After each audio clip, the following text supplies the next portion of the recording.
मुख्यमंत्री देवेंद्र फडणवीस हे आज उजनीमध्ये आले होते औसा तालुक्यातल्या आणि एका शेतकऱ्यांनी त्यांना कर्जमाफी कधी करणार, हेक्टरी किती मदत देणार असं विचारल्यानंतर पोलीस त्यांना हे घेऊन जात आहेत. हेक्टरी 50,000ची मागणी शेतकऱ्यांनी केलेली आहे.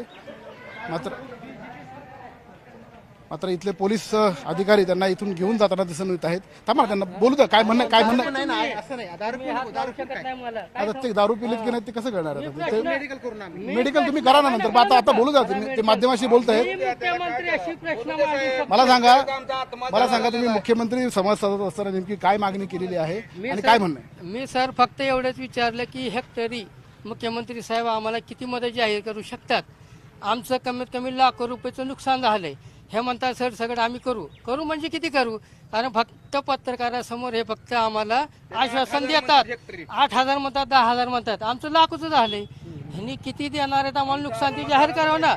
जेव्हा मी हा प्रश्न विचारला आज मुख्यमंत्री साहेबाला की सर तुम्ही किती देणार आहेत जाहीर करा, तर म्हणतात हे राजकारण आहे. मी राजकारण नाहीये, मी सर्वसामान्य शेतकरी आहे.